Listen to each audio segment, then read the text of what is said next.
Hello, everyone. Welcome to episode 8 of the Unstoppable Leader podcast. Today's episode is with Bob Burg. The American Management Association named Bob one of the 30 most influential leaders, and he was named one of the top 200 most influential authors in the world by Richtopia. Bob has written several books that have collectively sold over 2 million copies, but my personal favorite is this little red book called The Go-Giver. The Go-Giver was a Wall Street Journal and Businessweek bestseller and has sold over 950,000 copies. We talk about the 5 laws of stratospheric success, and we delve into 2 of the tricky ones, which is the law of authenticity and the law of receptivity. We talk about how to be authentic and how you can be receptive to receiving with no attachment. I hope you get a lot out of this because there were so many gems that Bob shared. Enjoy the episode. Welcome, everybody, to the Unstoppable Leader podcast with your host, Maria Patisetti. And with me today, I have another unstoppable leader, one of my favorites, Bob Burg. Now, let me give you a bit of background about Bob. So the American Management Association named Bob one of the 30 most influential leaders, and he was named one of the top 200 most influential authors by Richtopia. Now, Bob has written several books that collectively have sold over 2 million copies, but his book, the one that is my personal favorite, is The Go-Giver. And that book was a Wall Street and Businessweek bestseller and has sold over 950,000 copies and changed many lives, including the way I personally work and do business. So welcome, Bob. It's an absolute pleasure to have you. Thank you, Maria. What a great introduction. Very kind of you. Honored to be with you today. Oh, I call it my little red book, and I have gifted that book to several people, Bob. Thank you. Several people. Now, as I was saying earlier, I have read so much about you ever since I got that book and read it, and how as I said, it's changed the way we do business. But can you tell me a little bit about how Bob came to write that book, and a little bit about you, Bob, if that's okay? Sure. Well, I actually began my professional career as a broadcaster, first on radio doing sports and then in television news. Eventually, I had worked my way up to the late night news anchorship of a very small network affiliate in the Midwestern United States. So I was still very much in the minor leagues of broadcasting. And I really wasn't particularly good at it. And so after a while, I kind of realized that was not going to be my future. And I like to say I graduated into sales. And so as I began in sales, I had no training. I really had no understanding of any kind of professional sales. And the company where I started, their training was, we'll say, negligible at best. It was really non-existent. And so I was on my own, and I floundered terribly for about 3 months or so.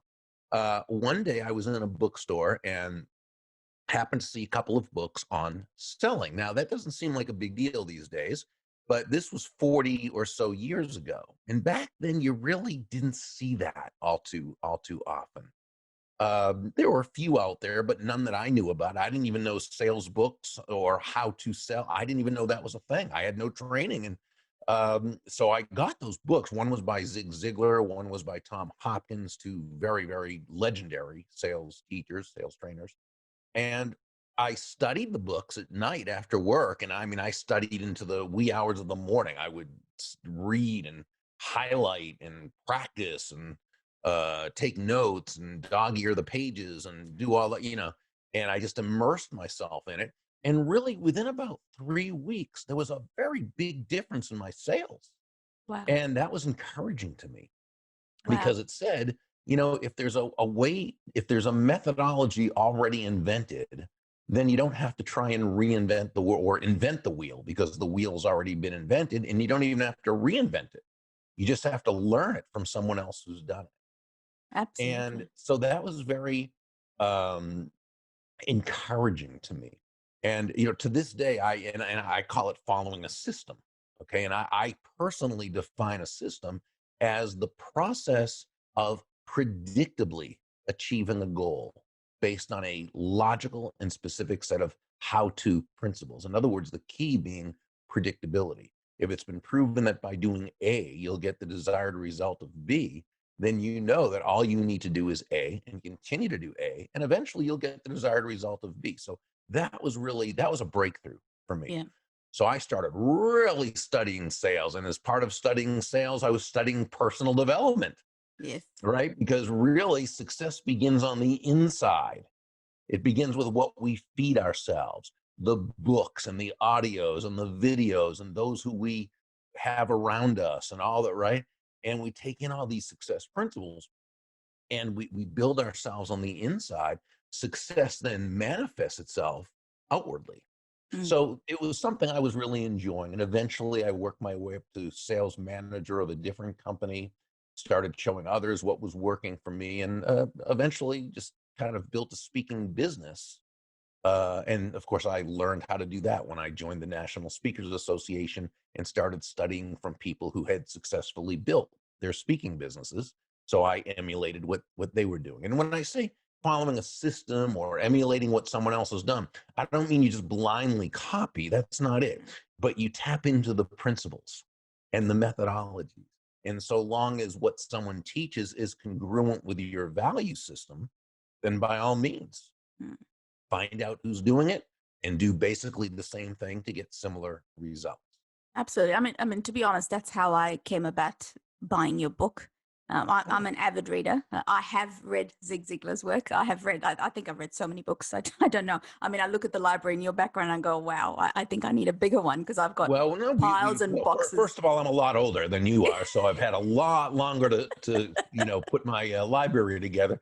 But I also bet that we've read a lot of the same books, because a lot of the books that are, the whether it's the How to Win Friends and Influence People, or Yes. the Think and Grow Rich, or the Magic of Thinking Big, or there's certain books that are just that everyone in business, everyone in sales, I think everyone in life should Yes. have, because they're just such wonderful mind and heart enhancing Oh, books. beautiful. I mean, and I agree with you too, Bob, because you talk about it's an inside job. I mean, your success is a reflection of your internals. And again, I will come to the definition of success like we spoke about earlier too, because it's just changing for everybody. And right now, with everything that's happening, it's certainly being looked at. But I have to say, your book, it really struck a chord with me because, as I had shared previously, Bob, I mean, I love selling. That's what I do. But I think it's about, I mean, the values that you go through in your book and the laws that you go through were really congruent with my personal values, because sales is not about doing a sleazy sales job, but it's about giving value. So it really struck a chord, and which is why I gifted it to that many people, because I really think success should come as a result of exactly what you say, giving enormous value and then scaling that. Now, your laws, the 5 laws of stratospheric success, are amazing. So simple. That Thank book you. is so easy to read. I think I just sat there and I didn't get up at all. I just read it. I did not want to get Well, up because the story was beautiful. thank you. I give credit to John David Mann, my co-author, for that, Yes. because he's a great writer. He's a brilliant storyteller. I'm a how-to person. I'm step 1, step 2, step 3. Yeah. And John, though, just has a way with words, and to be able to, so without him it wouldn't have been the story that it was. Absolutely, credit to him too. I mean, the story of Joe. I mean, if a salesperson picks that book up, they could probably see lots of Joe in them. We've all been Joe. That's why we named him Joe. In the Yeah. States, Joe is like, the average Joe. That's like, we've Yes. all been Joe or Josephine at Yeah. one time in our lives. And in certain ways we still are, but back then, when we begin a career, when we're, probably in our 20s and sometimes even a little more, we're Joe or we're Josephine. And we don't, we may have a whole lot of good attributes, but there are some things missing maybe that we're not aware of.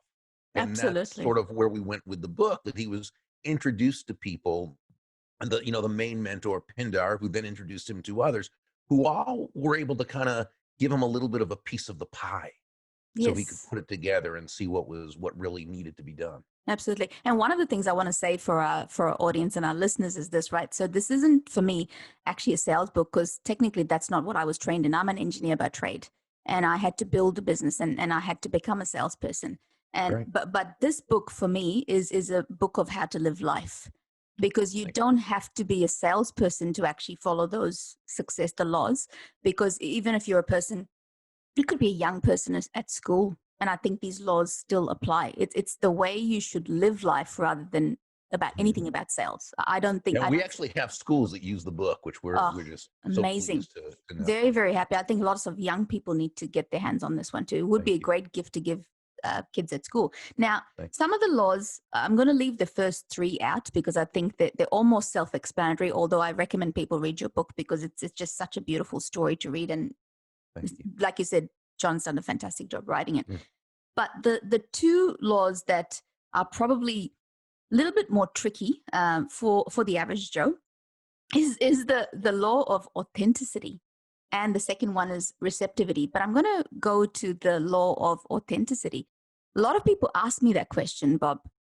I mean, I appreciate you're authentic, but how does one become authentic? So could you talk to that, Bob? Yeah, so let's kind of do a deeper dive into that because it's very important as you say. The law of authenticity says the most valuable gift you have to offer is yourself. Okay.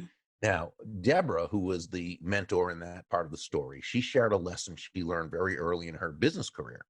And that is that all the skills in the world, the sales skills, technical skills, people skills, as important as they all are, and they are all very, very important, they're also all for naught if you don't come at it from your true, authentic core. But when you do, and we'll talk about what that is, but when you do come at it from your authentic core, people feel good about you. People feel comfortable with you. They feel safe with you. And why wouldn't they? They know who they're getting.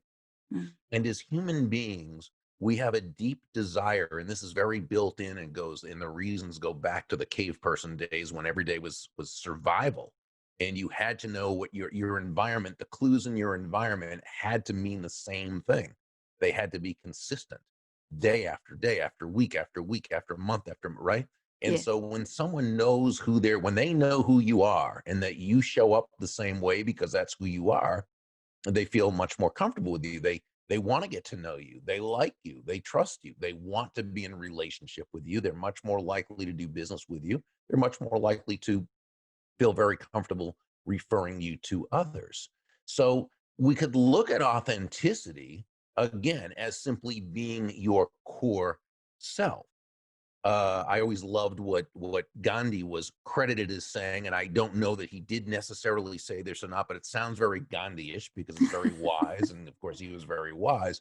And it's when he talked about integrity being when what you think and what you feel and what you say and what you do are congruent. Yes. And so that really is what authenticity is. It is ourself. But I still want to go deeper with this. Okay? Thank you. Yeah. Because you'd say, well, then if being authentic, if authenticity is such a good way not only to live life but conduct business, which it is, why do some people not show up authentically? Okay. And we might think, well, they're not honest, or they're trying to pull one over on us, or they're trying it's a big world. There are lots of people, so we always have to understand that's a possibility, but that's not usually what it is. I'll say 99.999% of the time, okay, when someone doesn't come across authentic, it's really because they don't have the self-confidence to do so. Okay. Let's face it, it's hard to show up authentically when you don't feel you have anything worthy of being authentic for. Okay. It's not recognizing, it's not embracing your value. I think as human beings, we have two types of value. We have intrinsic value. That's simply by just being, we bring value to the table. But we also have what I call market value. And I define market value as that combination of strengths, traits, talents, and characteristics that allow you to bring value to others, to the marketplace, in such a way that you'll be financially rewarded for it. Now, we all have these, what we could call assets of value. Okay. Different people have different things. Some people are good at this. Some people are good at that. Some people are natural connectors. Some are just great listeners. Some have an ability to communicate in a way that people understand. Other people are very kind. Some people are great with numbers. Some people, I mean, there's all sorts of talents and traits and strengths we have. But what happens is it's difficult for us to recognize them in ourselves. Why? Because we're human beings. Mm. And as human beings, we're so emotionally close to ourselves.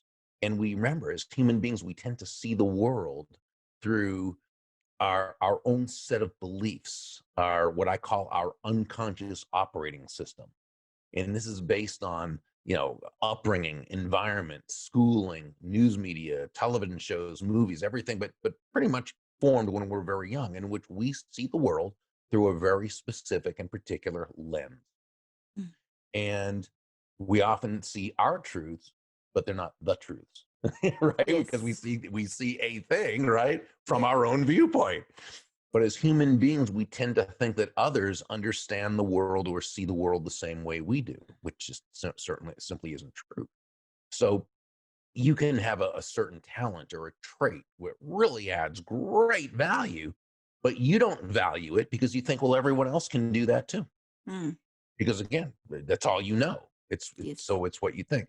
And so that leads to underpricing ourselves, selling ourselves short, not thinking we have. And so as a result, we try to be someone that we're not. Yeah. Okay. So it's important, two things. One is to understand your strengths, Mm. but we also have to understand our weaknesses. Okay. Um, I think there were three types of weaknesses. Yeah. And again, I bring this up only so we can really go into authenticity and understanding ourselves. Because remember, human nature, to me, is the most important thing for anyone to study. Yeah. Because who do we deal with all our lives? Other humans. Yes. So understanding human nature is just vitally important. I'm always reading books on human nature, anything that helps me understand people better. But we also have to understand ourselves. Yeah. And this is where strengths and weaknesses come in. And one of them is being able to understand our weaknesses Mhm. and acknowledge them. And that's where the ego comes in. We need to be able to get past that ego identification and be able to see where we need work or where we have weaknesses. Now, I believe there are three types of weaknesses. There are the types of weaknesses we can simply ignore. There are those that we can ignore. For example, personally, I don't run long distances well. Mm. Okay. But because I'm 62 and a half years old with absolutely no desire to run a marathon, I ignore that one. It makes no difference in my life. It doesn't harm me. It doesn't harm anyone else. Okay. Yeah. Now, then there are the weaknesses we need to mitigate. Let me give you two examples of that. Both I'll use myself. One is I don't like to exercise and I love eating junk food. Okay. So, but that I can't do that obviously because you do that too much. And what happens? It's very unhealthy. You can't be effective if you live a certain, you know what I'm saying? So I have to mitigate that. So I hired a trainer years ago. She comes in 5 mornings a week to work me out. She also prepares my meals at the beginning of the day, healthy meals that all I have to do is heat up. Okay. Mm. I don't keep cookies and candy in the house. Why? Because I will eat them if they're there. Now, that doesn't mean I never eat cookies or candy, but it means I have to work to do it. I have to Mm. get into the car. I have to drive to the store. I have to pick, you know what I'm saying? So Yes. I've created an environment where I could mitigate that weakness. I'm not by any means a health food or, a health fanatic, and I mean Yes. fanatic in a good way in this point, but Yes. I've mitigated that. Now, another challenge that weakness I had to mitigate was I'm not naturally good with numbers. Mm. Okay. Well, when you're running a business, that can be harmful. So I had to learn enough Mm. that the people who I farm out, work to that have to do with numbers and bookkeeping and I know enough to know, to be able to know what they're doing. Okay. So again, no one will ever accuse me of being a numbers whiz, Yes. but I know enough about it. I mitigate it. Okay. So there are the weaknesses that we can ignore, the ones we mitigate. Then there were the ones that we need to turn into strengths. Mm. Okay, now let's bring this back to authenticity. But Bob, if I'm being authentic, shouldn't I just be as I am? Yeah. That's not what authenticity is. That's not what authenticity isn't. This is just the way I am, take it or leave it. Now, Yeah. you can do that if you don't care about having healthy relationships and personally or having a successful business. Mm. But assuming you like both of those, that's not a productive way to be. So it's like the person who says, well, I have anger issues and I yell at people a lot. And if I were to change, that wouldn't be authentic. That's baloney. That's malarkey. That's nonsense. What it means is this person has an authentic problem that they need to authentically work on in order to authentically improve themselves and become an authentically higher, more effective version of themselves. So often that's taking a weakness such as those anger issues, turning it into a strength. Yeah. And we've got to decide what weaknesses we have that can be ignored, can be mitigated, or actually need to be turned into a strength. If someone is a gossiper and that's just what they do and they think, well, that's just authentically me, then work on yourself. Mm. Because gossip is one of the most destructive habits and characteristics there are. And I can say firsthand because I used to do that. Mm. And at one point, and this is 20 or so years ago, I learned how harmful that was and how really it did no good. It only destroyed and I took that trait, that weakness, and I turned it into a strength. And there are people who will say, Bob, I've never heard you say a negative thing about anyone. Now, I don't know if that's totally true, but it's close to it. Okay. Yeah. I turned a weakness into a strength. I can say I'm authentically a person who speaks positively about others. But I made that change. We can do that. We're human beings. Yes. Okay. So authenticity should never be used as an excuse to stay where we are. It should be used as an impetus to get to where we want to be. Love it. Absolutely love it. So that's one of the best practical definitions of authenticity that I've heard, because a lot of people ask that question. It's so hard because everybody Sure. throws that word around, Bob. Mhm. It's become the thing to be, but people Right. don't know how to be. Exactly. Yeah. It's a tricky one.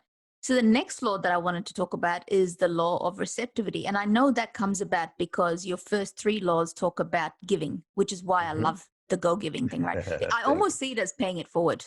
I know go giver is not quite meant with that in mind, but I think it's a combination of lots of things. And as I said, it doesn't just apply to sales, but it applies to life. And what we're talking about in terms of authenticity actually applies not just in the business context, but in personal relationships. So Sure. if you're looking for your soulmate, I think a lot of these laws apply to, because it's Oh, all yeah. Well, about giving.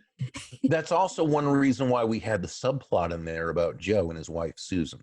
Because Yes. even though it's a business book and it's a business publisher that we did it through, we wanted to kind of make the point that success principles Yes. work across the board, whether we're talking about financial, physical, spiritual, mental, emotional, social, relational, and probably a dozen others I'm forgetting. Oh, absolutely. But a universal law is a universal law. It's a principle. Well, absolutely. So your first few laws are all about giving enormous value and then Right. being compensated for it, and all of those Sure. things. So I guess to put that into context, that's why you came up with that final one, which is the law Sure. of receptivity. So that's also a tough one. So, yeah, the law of receptivity says the key to effective giving is to stay open to receiving. So, really, it means nothing more than understanding, Maria, that yeah, you breathe out Hmm. and you breathe in. Yes. It's not one or the other. We breathe out carbon dioxide, we breathe in oxygen. We breathe out, which is giving of value to others. We breathe in, which is receiving. Giving and receiving are not opposite concepts. Now, the world around us, which gives us so many horrible, negative messages when it Hmm. comes to prosperity, when it comes to wealth, when it comes to money, when it comes to, but when it comes to business, I mean, oh my gosh. Yes. And we get these all the time from everywhere. Despite what the world tells us, Yeah. giving and receiving are not opposite concepts.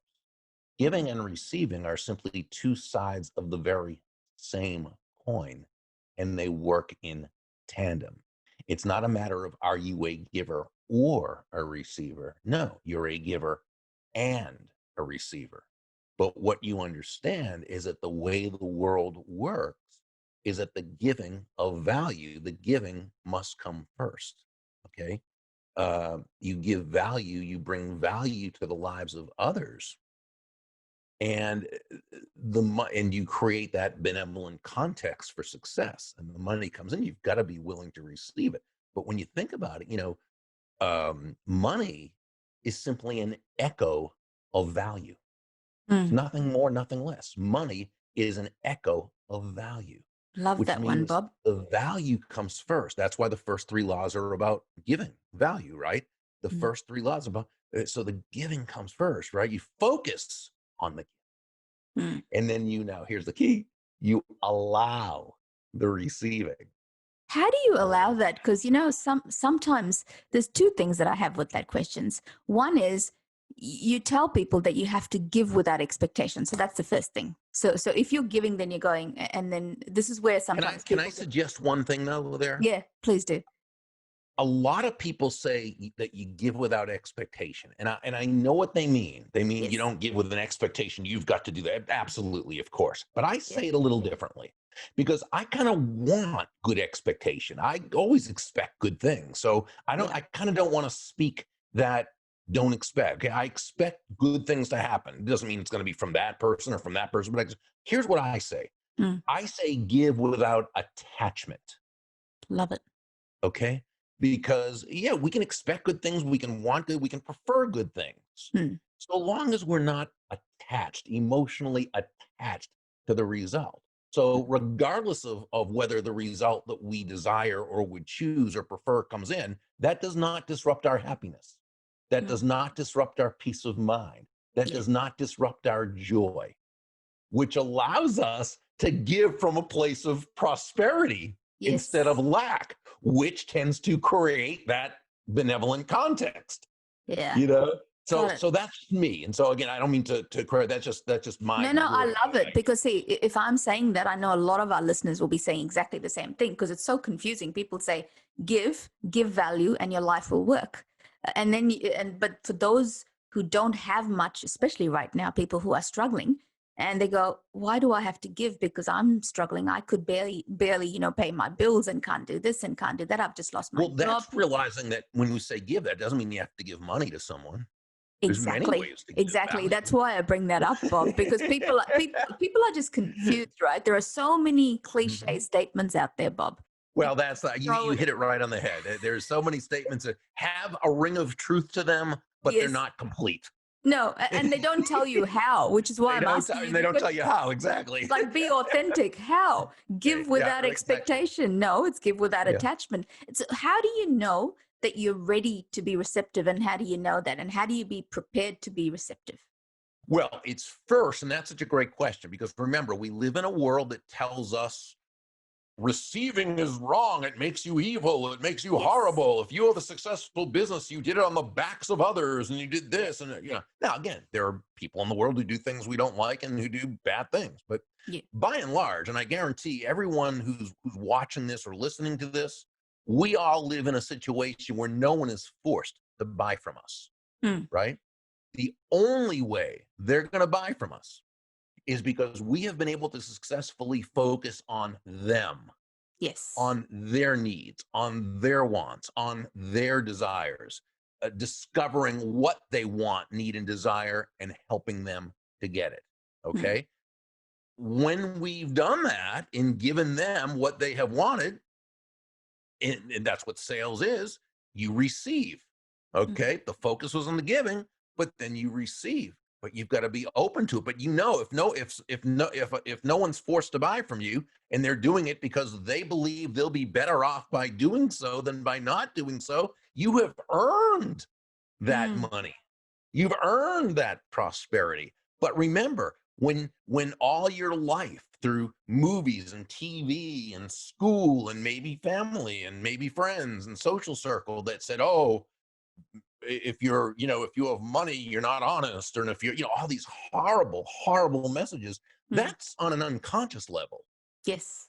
Okay, we can sit here all day and logically talk about, yes, well, you've given wonderful value, you've earned the right to receive, so let yourself receive, that's great. But if there's something holding you back, and that what's holding you back is always unconscious, then it's first becoming aware of that. Yeah. And I would say proactively study prosperity. There are people who, people like Randy Gage, David Nagel, Ellen Rogan, Sharon Lecter, Bob Proctor, and I know you have a lot of people in Australia who do that as well. And in about New prosperity, Zealand. Bob, yes, absolutely, and even prosperity and mindset too, right? Yeah, and mindset, but that's always part of it. In fact, all the great prosperity teachers will talk about the mind. Yeah, absolutely, and the unconscious, and because it's all about that. Because it's our unconscious that prosperity is a natural state of mind. Yeah. Okay.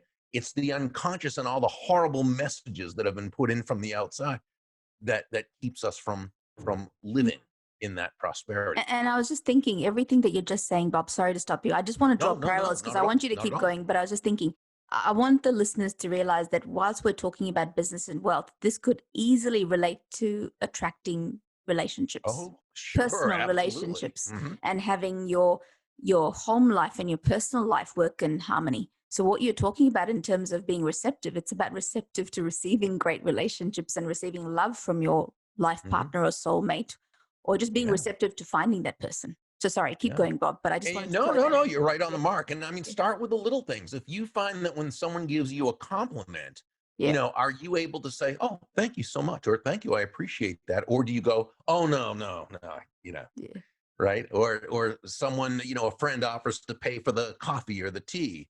Do you allow them to do it? Just say, oh, thank you so much. Or do you say, oh, no, I can't let you do? Well, start asking yourself questions. Why? And I don't mean that in any kind of insulting. We just start checking your premises. Ask yourself, where does that come from? Yeah. What would be wrong with allowing that compliment, or allowing that person to pay for this? Or when you're watching the television news and you hear someone say, I don't know if they say this where you are, but up here, you have a lot of people saying, oh, millionaires should not be allowed to exist. Why? For creating value for others that people have willingly bought and paid. Now, if it's a matter of collusion with government where they have special favor, that's cronyism. That's not free market capitalism. That's cronyism. They should be in jail for doing that. That's not. But no, if someone has created a business or sold a certain product or done a certain thing that others have willingly bought because they felt it would improve their lives, and they've made millions of dollars from selling this, great. Not only have they earned that, but they provide lots of jobs for others where those people are able to then buy things for their family and support others who, so start asking. So when you hear someone say, oh, the rich should not be, just ask yourself the question, why? Where did that person learn that from? Why do they say that? Who did the person they learned it from? Where did they learn it from? What is behind that? What economic principle says that's a fact? You know what I'm saying? Yes. Start questioning. But the big thing is start choosing some speakers or authors or teachers, whatever. Again, Randy Gage, I think, is great. David Nagel's wonderful. I think Ellen Rogan, wonderful. Sharon Lecter, and many people. But just start reading their blogs, listening to some of their podcasts, watching their videos, and make a study of prosperity. Because remember, all that horrible negative garbage comes into our heads naturally from all around us. So we have to proactively put the good stuff in there about prosperity. Absolutely. Absolutely. I'm going to ask you a couple of final questions, Bob. So first one, given the current economic environment and the craziness that's happening all over the world thanks to COVID, what would be maybe one thing that you could say to our audience? I know you've got 5 laws of success, but what would be the most relevant thing that you could say to them that would be of practical value and that they could practice so that life works for them, Bob? Well, I'd say the main thing we can do is first understand that successful people deal in truths. Okay, Mm. they don't just ignore truths because they're inconvenient. Okay, Yeah. they doesn't mean they have to be happy about them, but they acknowledge them. Mm. We know because of COVID there are certain things we cannot do. Yeah. Okay, but there are many things we can do. So while we acknowledge the truth of the situation and we have to acknowledge what we can't do, we don't focus on what we can't do. Yes. We focus on what we can do.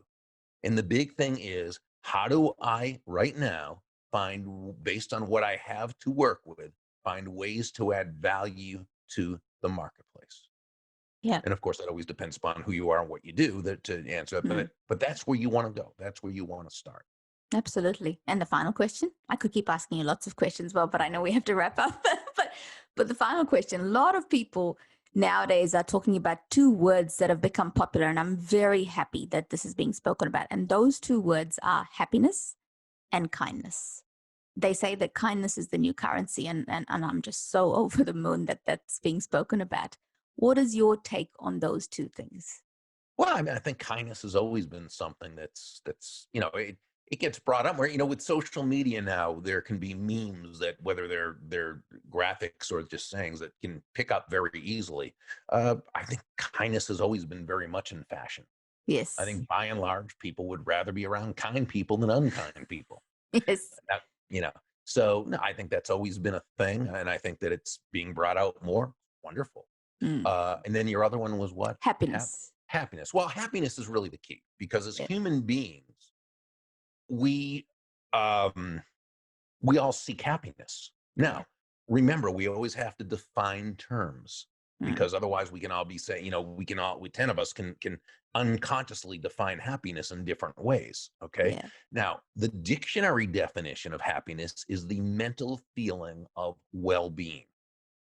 Wow. Now, this is what we strive for as Mm. human beings. Okay. Mm. Everything we do is in order to attain a state of happiness, that mental feeling of well-being. Now, Mm. different people understand happiness differently, of course. What brings happiness to one person may mean nothing or even be negative to someone else, but we all Yeah. seek our own happiness based on how we understand it and within the choices we have to make because there are limitations in terms of time, energy, money, knowledge, so we're always making decisions. But everything we do, and I learned this from the great Harry Brown, everything we do as human beings is designed to bring us closer to happiness.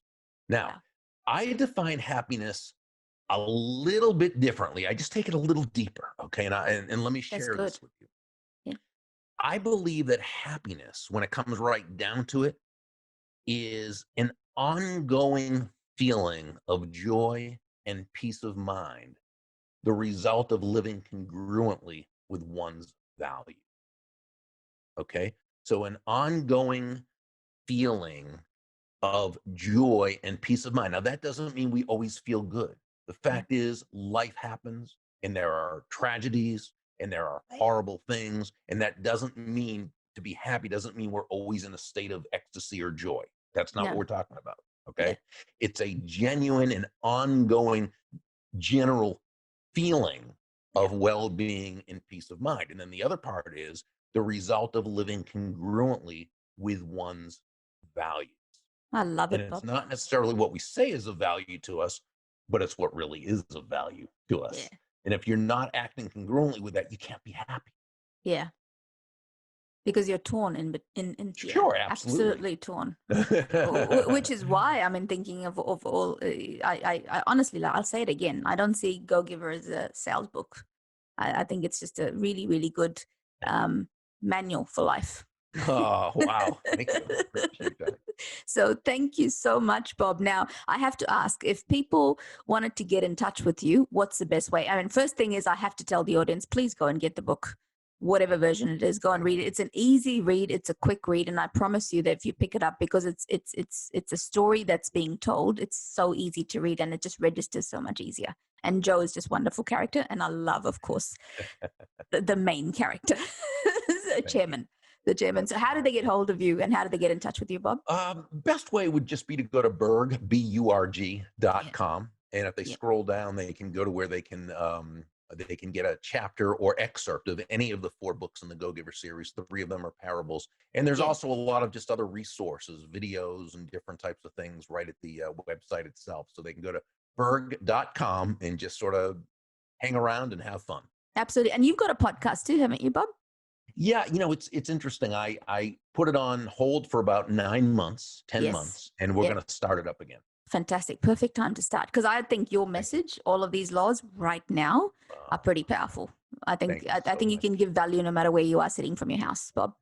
so you are a joy and a delight. And I so just appreciate being on your podcast and all the very nice and kind things you've said. I only say it if it's truthful, Bob. It has to come from my heart. Otherwise, it's not authenticity, right? Right, exactly. so the book did make a difference, and I've gifted it, and it's just reminded me. I think I'm going to buy a whole lot of them and gift it to quite a few people who are special and who need it right now. So thank you once again, and I really, really appreciate you being with us and sharing all of your wealth of knowledge with our audience. Thank you so much, Bob. Hope you enjoyed that. Thanks for tuning into the Unstoppable Leader podcast with me, your host, Maria Petticetti. And if I may ask you for a favor, please drop me a review on iTunes, Spotify, or Stitcher. I'd love your feedback and love to hear what you think. And if you want to stay up to date with me and the business that I'm in, then please check out my LinkedIn page, Maria Petticetti, or our website, theunstoppableleader.com. That is theunstoppableleader.com. Thanks for listening, and until next time, be unstoppable.